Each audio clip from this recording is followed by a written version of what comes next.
A parallel plate capacitor with air as medium between the plates has a capacitance of 10 microfarad.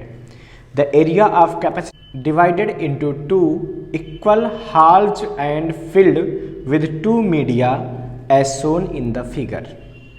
Having dielectric constant K1 is equal to 2 and K2 is equal to 4, the capacitance of the system will now be A 10 microfarad, B 20 microfarad, C 30 microfarad and D 40 microfarad.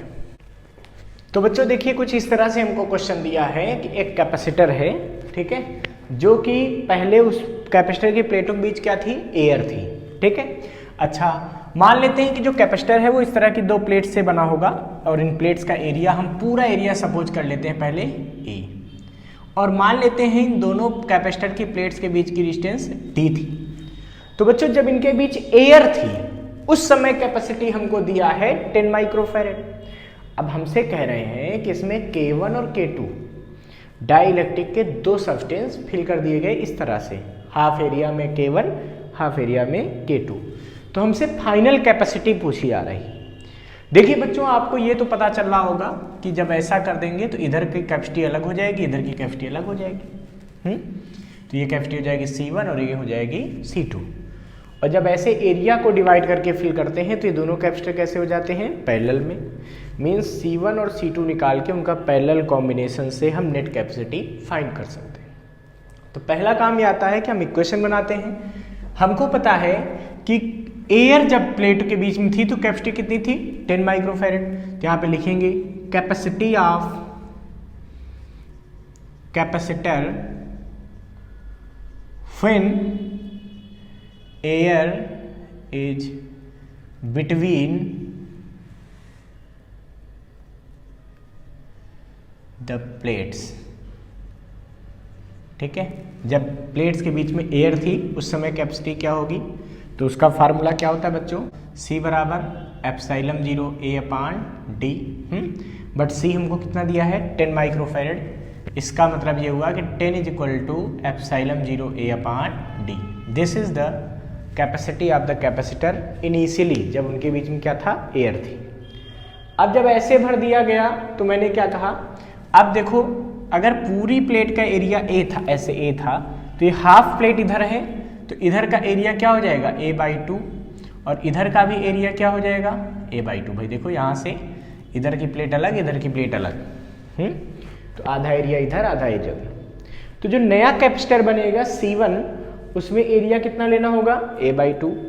C2 capacitor जो इधर वाला मानेंगे उसमें area कितना लेना होगा, A/2। तो अब हम दोनों की कैपेसिटी फाइंड करेंगे, ठीक है। तो हम लिखेंगे तो कैपेसिटी ऑफ फर्स्ट पार्ट, ये हमारा फर्स्ट पार्ट है ये वाला, इसकी कैपेसिटी ले लेते हैं। तो ये कितना बनेगा बच्चों, ये बनेगा C1 इज इक्वल टू क्या बनेगा, K। तो K की जगह क्या है, देखो K1 epsilon 0 A upon D।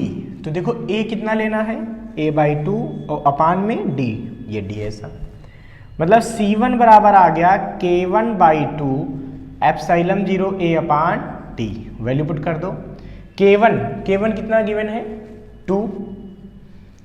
Epsilon 0 A upon D कितना है, देखो इक्वेशन फर्स्ट से 10 अपान में 2, ये कैंसिल हो जाएगा। तो C1 कितना आ जाएगा, यह आएगा 10 माइक्रोफैरेड, ठीक है। अब लिखेंगे capacity of second field part, capacity of second part, उसकी कैपेसिटी क्या होगी, सोचो इस पार्ट की। तो इसके लिए भी क्या लगेगा, एप्सिलॉन 0 A अपान D, ये प्लेटों के बीच की डिस्टेंस। तो वो आएगा हमारे पास C2 is equal to K2 epsilon 0 A/2 upon D। इसको थोड़ा और सॉल्व करो बच्चों तो क्या आएगा, यह आएगा C2 is equal to K2 upon 2 epsilon 0 A upon D। देखो बच्चों यहाँ से आपको C2 मिलता दिख रहा है, कैसे, तो C2 इज इक्वल टू क्या हो जाएगा, तो देखो C2 इज इक्वल टू हो जाएगा K2 कितना है 4 एप्सिलॉन 0 ए अपान डी कितना है, देखो पहले इक्वेशन से 10 माइक्रोफेरेड अपान 2 यानी कितना आ जाएगा 20 माइक्रोफेरेड। ठीक है, और दोनों पार्ट की जो कैपेसिटी हो कैसी रहेंगी, पैरेलल में, क्योंकि पोटेंशियल डिफरेंस दोनों में क्या होगा, सेम होगा। तो इस सिचुएशन के लिए हम क्या लिखेंगे कि C1 and C2 are connected in parallel, so net capacity C net is equal to C1 plus C2। So equivalent capacity will be C1, तो देखो C1 कितना आया था 10 प्लस C2 कितना आया है 20, यानी कि C नेट आ गया हमारे पास 30 microfarad.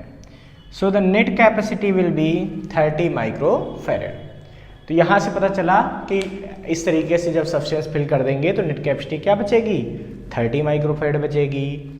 So C option will be correct. इसको फटाफट नोट कर लीजिए बच्चों।